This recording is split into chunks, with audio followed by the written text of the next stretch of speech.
As a single mom raising two awesome young men, I've always taken whatever business profits I had and used it for them really to be able to play basketball. They traveled, they had trainers, they had coaches, all in an effort that they could go to college for free. And so my oldest son, who is now 27, of course, he finished college 4 years ago, finished on a full athletic and academic scholarship. And my youngest son is a freshman this year, and he's on a full athletic and academic scholarship as well. And so perhaps, I will not be a solopreneur for much longer. I'll be able to grow my revenue, grow my profits, grow my reach, and grow my impact. The Tom Screen podcast is owned and made possible by Ethical Marketing Service. If your business is struggling with Google or Facebook ads, maybe you're frustrated figuring it out or there's a performance issue, Ethical Marketing Service has worked on hundreds of accounts and we can help in this area. We offer a 30-day money-back guarantee, and for every direct account we look after, we sponsor a child in a developing nation with food, water and education. If you would like to find out if we can help, it's a free, no salesy consultation call, and the link is in the description. Enjoy the episode.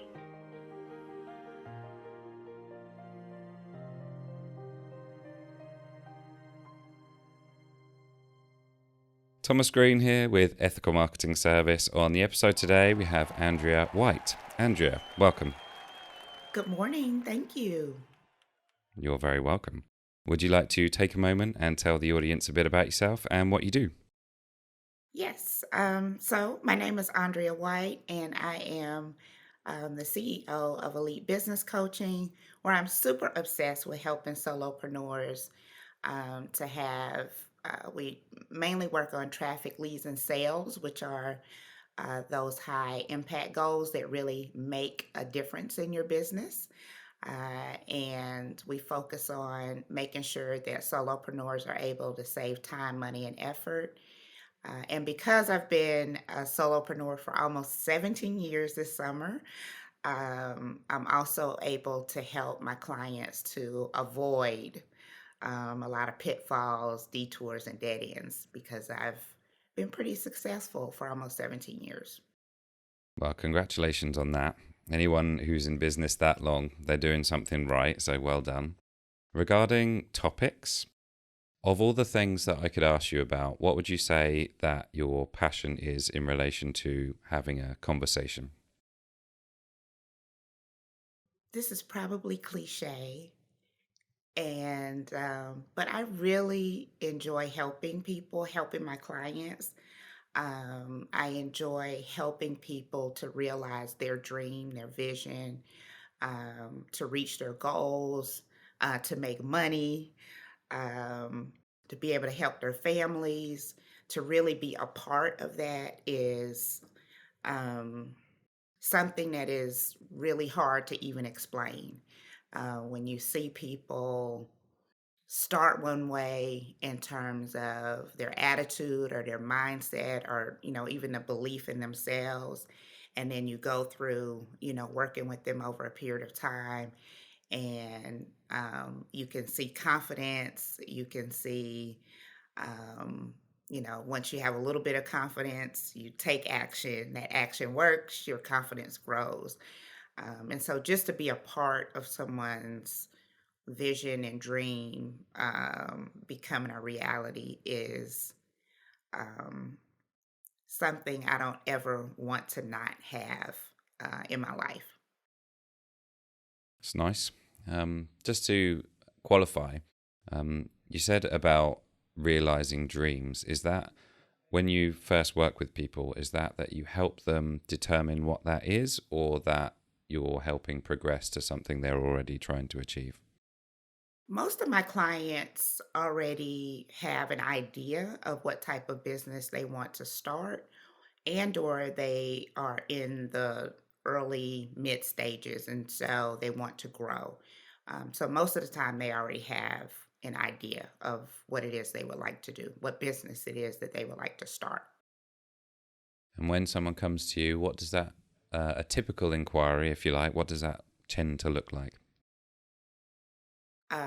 Most of the time, the biggest challenge that clients are having before we start working together is they don't have enough traffic coming to their sites, and so which of course has a direct impact on the ability to make a number of sales. And so typically, just not knowing how to get enough traffic is usually the challenge that most people have when they first reach out to me, or is one of the top questions that I get as well. So, how do you answer that question? So we do it a little bit of a deep dive. Sometimes people have not clearly identified who their customers are. About over half, a lot of times it's that they really haven't dialed in, and so they're really trying to sell their products and services to everyone. And as you know, you can't sell to everyone. People just kind of keep going. There's nothing to really catch anybody's attention. So probably over half haven't really dialed in. So that makes it really easy to do some work to help them to help clients to clarify who their customers are. Um, and then some of the other things that I look at in the beginning are what avenues of traffic are they currently using?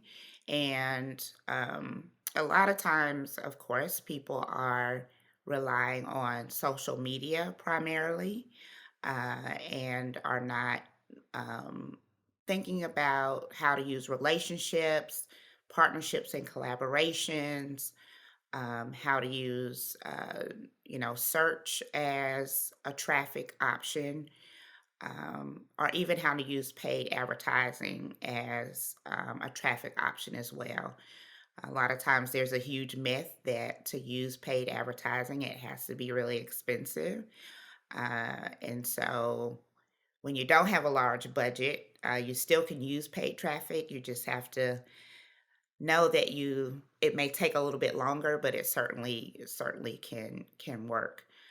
So between clarifying audience and then also opening up other lanes of traffic, those are usually one of those will usually solve the problem.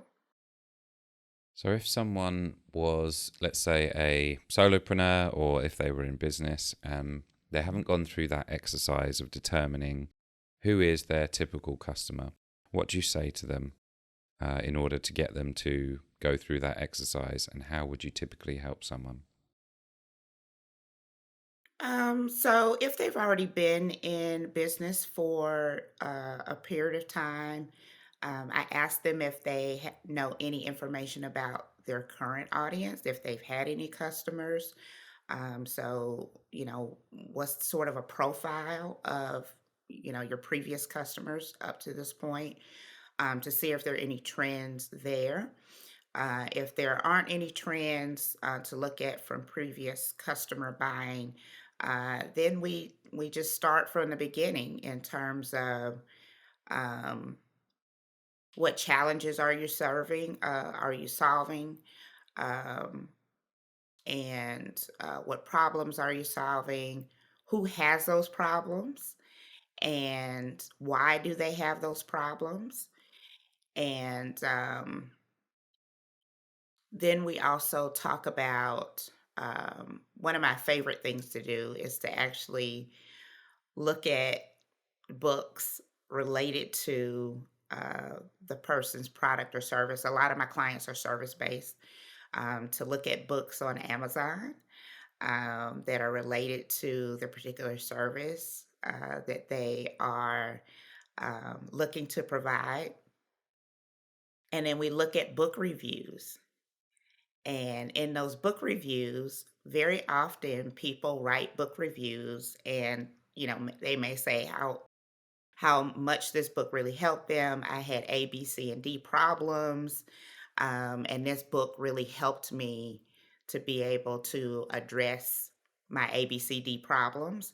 And so that gives a lot of specificity to, my clients'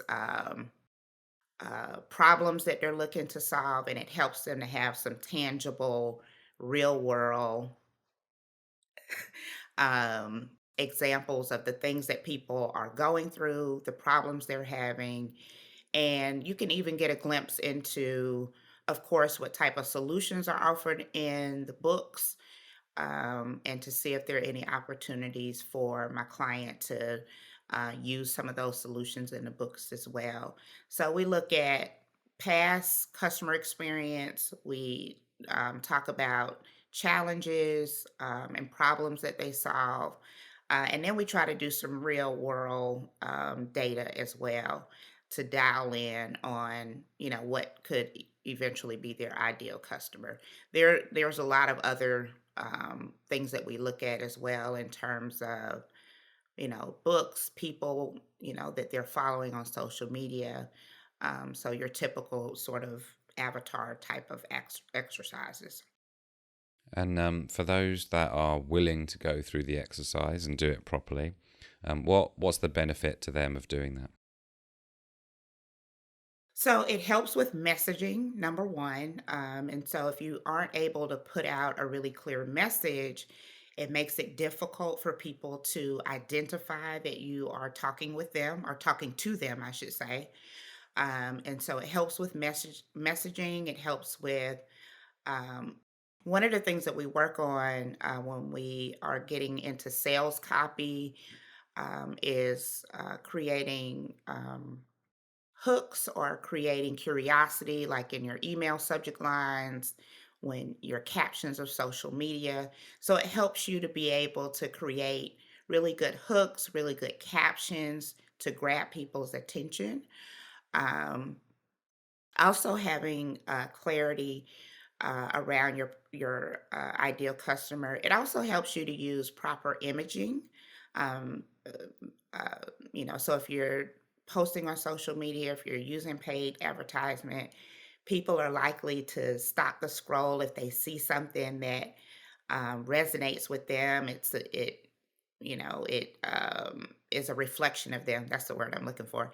It's a reflection of them. But we're mainly trying to work on customer clarity for messaging, for images, and then also so that you know where your people are actually hanging out so you can hang out in those spaces as well. Would you say it's a form of personalization? So instead of marketing to everyone, like you said, if you personalize it to a specific person, it speaks to them rather than you know absolutely no one essentially.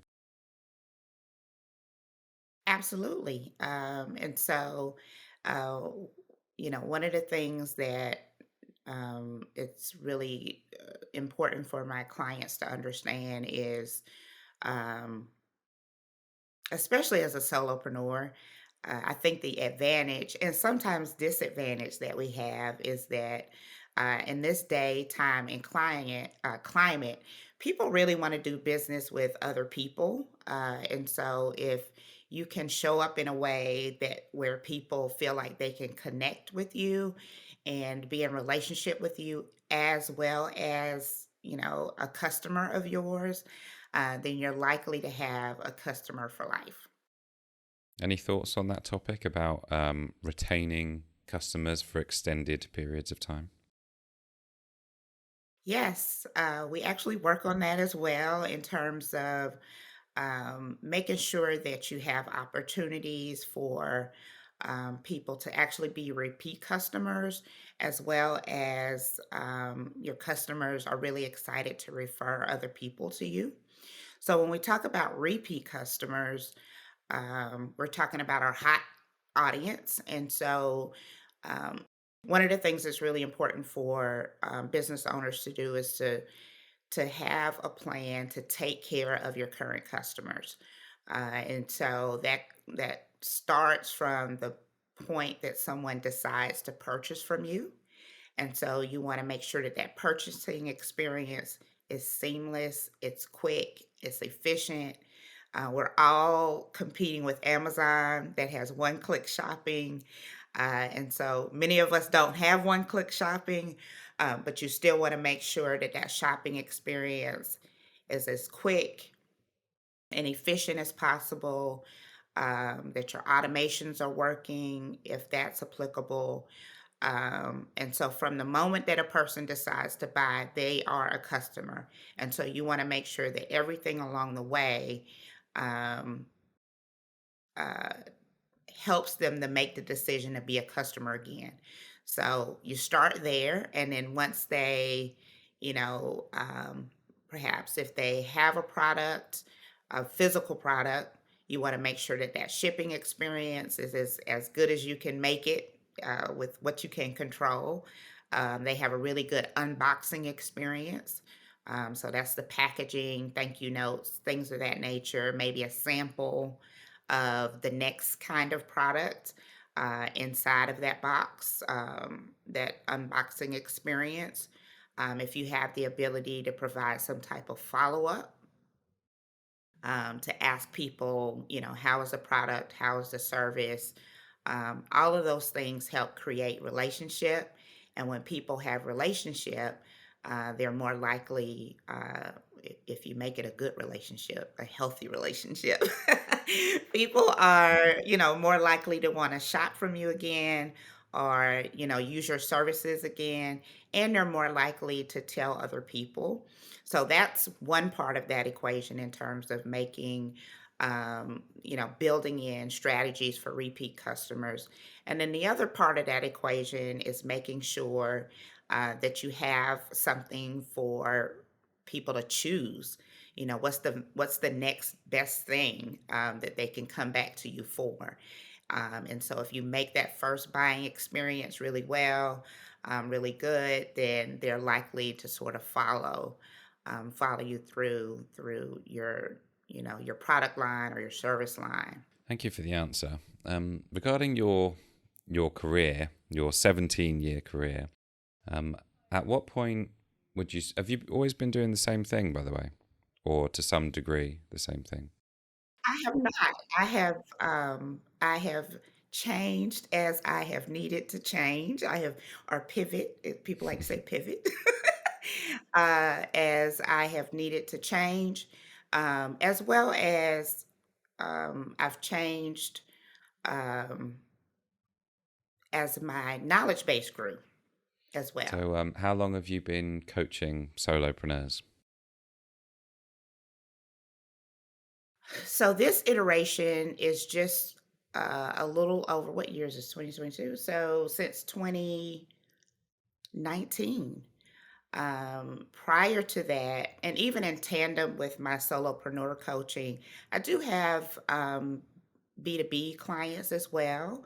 The other part of my background is leadership development.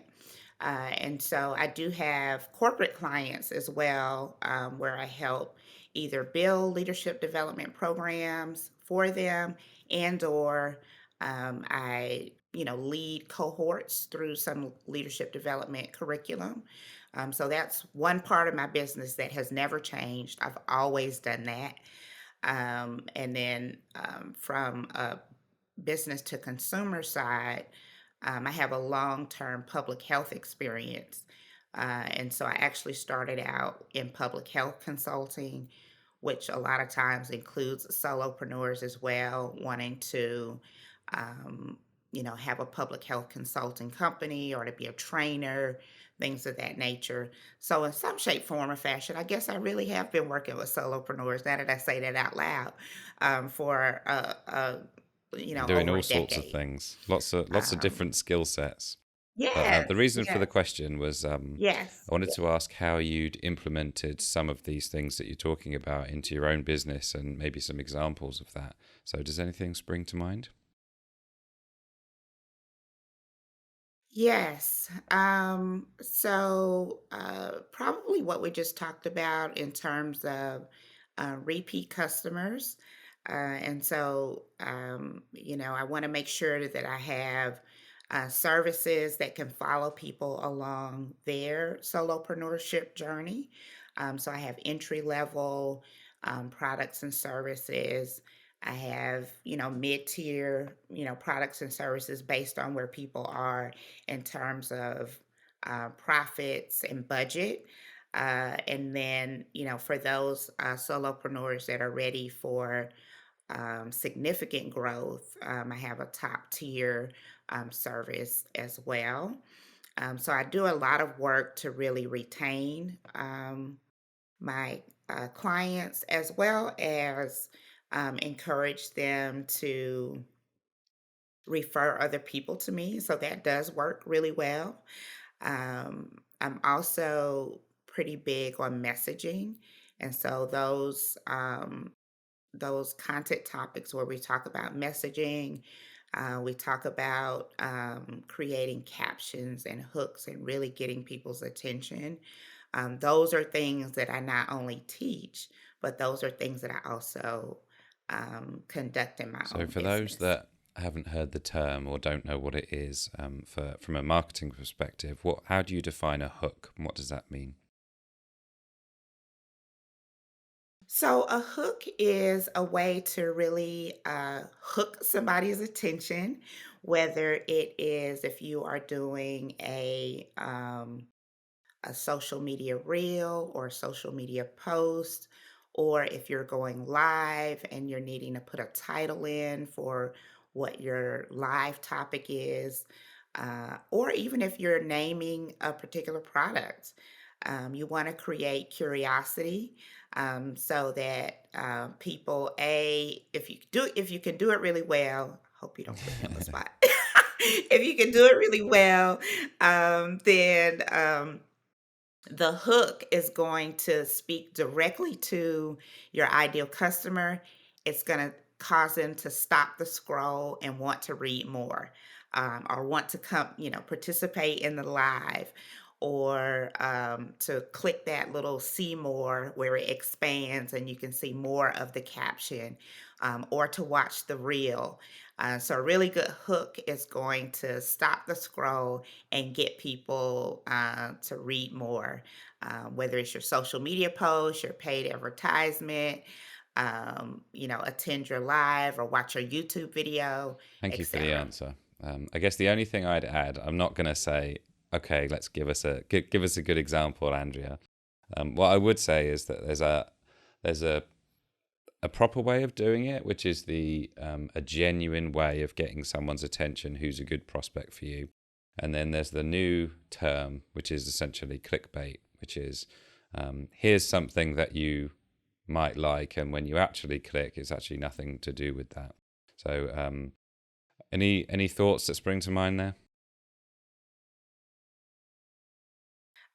So I absolutely deplore, inauthenticity. I actually believe that functioning that way in your business, not even from, a customer perspective, but from just like an energetic perspective.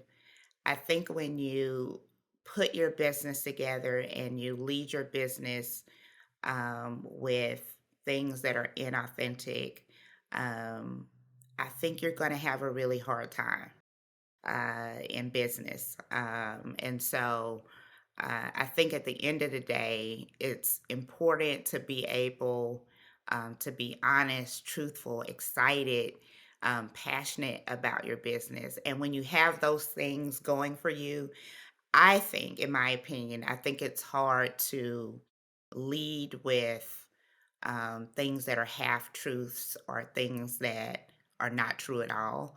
Um, I can't imagine being passionate the way that I am about my business, about my clients, and on top of that, using things that are inauthentic and being successful. I don't see how that it may work temporarily, but for long-term success, for great profit margins and good revenue, I don't see how that can serve somebody long term. I No, may it's a be great being answer. naive, Great but answer. It I deserves a just clap. Clap, clap. yeah. Well done.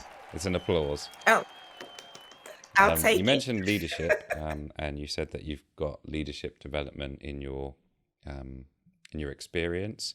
Can you just Yes. sort of give a Yes. definition or your thoughts about what leadership development is? So, one of the things that I usually start with when we talk about leadership development or working with clients or developing some type of curriculum is around emotional intelligence.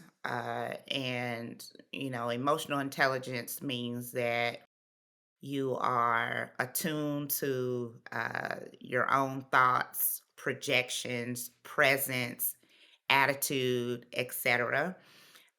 So first, you're really attuned to your own stuff, and you're attuned to how your own stuff impacts other people. And so that's one of the key components of emotional intelligence that really does make a difference. And then once you sort of have this ability to be more self aware, the second part of that is learning how to manage those things. And so even when you may be having a rough morning or maybe a really not so great decision has been made and you have to carry it out, whether you are a formal leader or informal leader, we have a responsibility to manage how we present that to the world, so that we can, certainly collaborate alongside people, motivate and inspire people to help us get things done, even in tough times. Um, and then you also have to have an awareness of other people's stuff.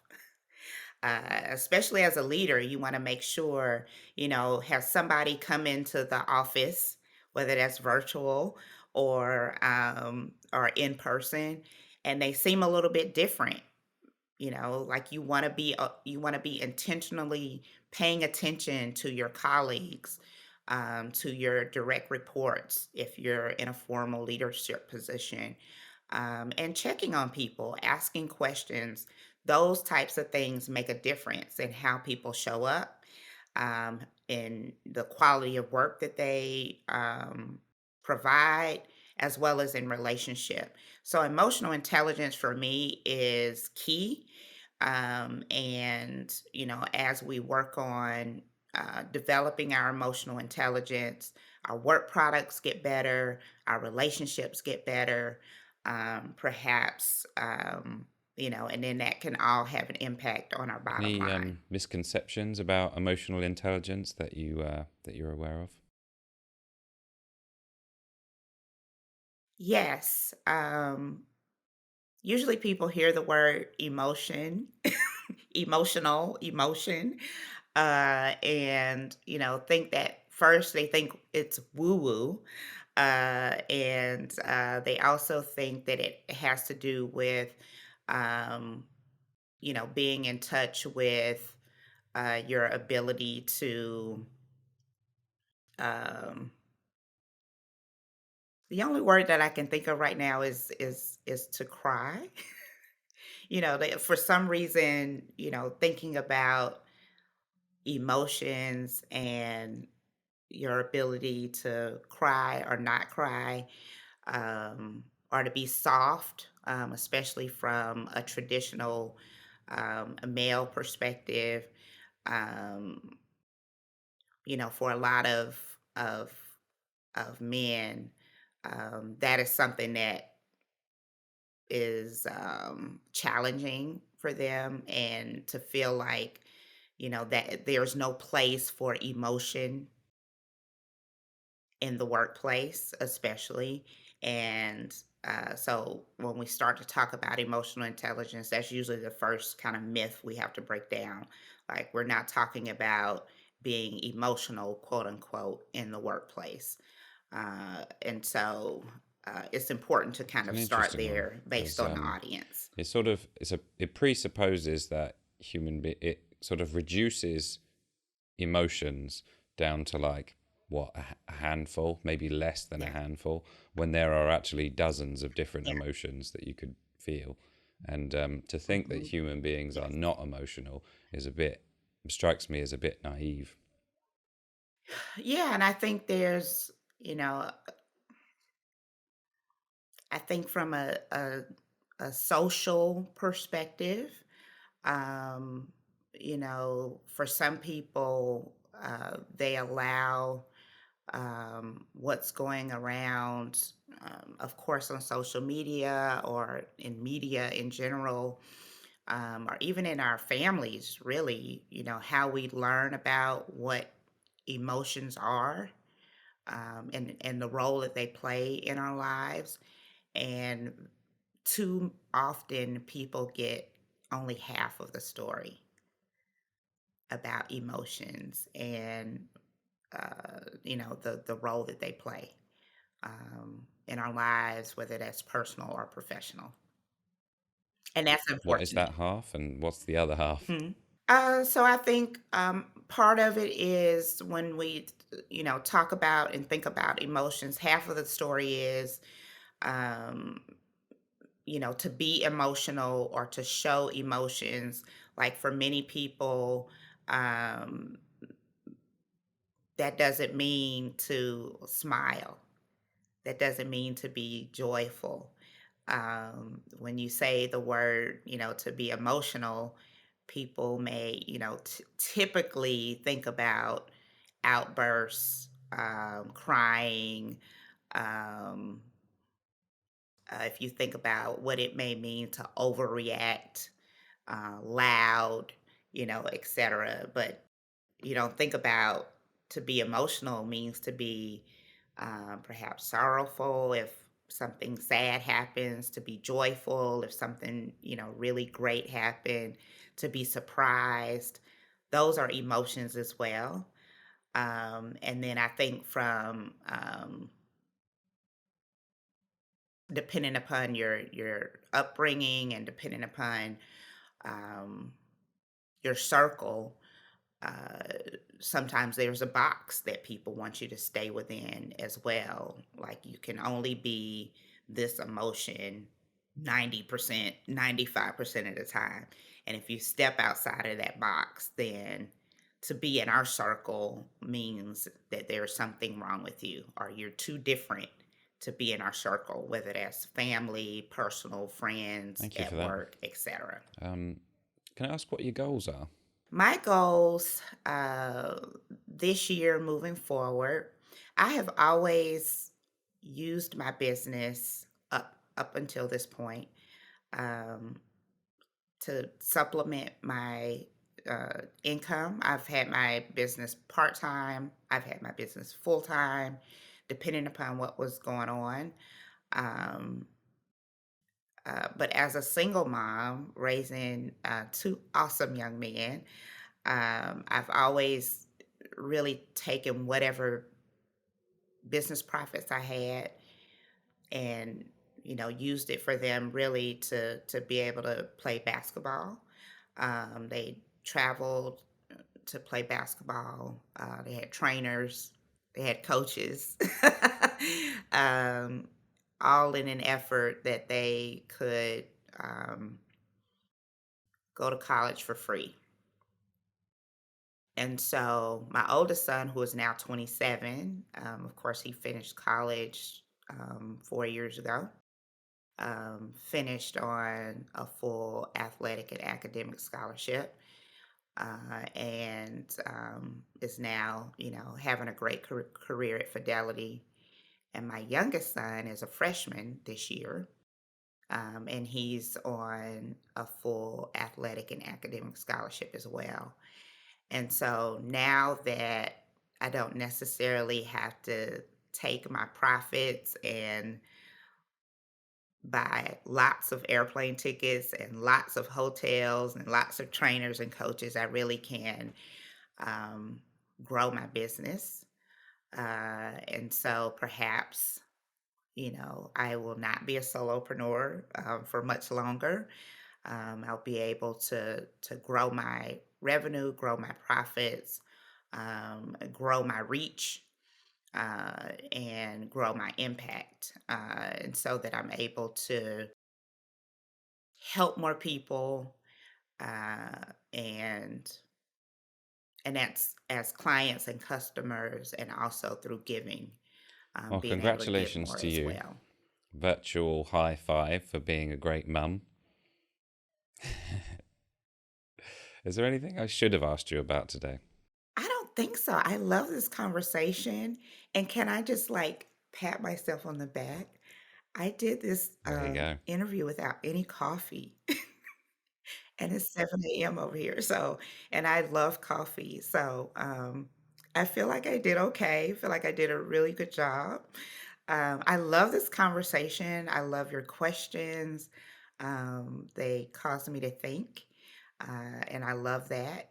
I'm a thinker.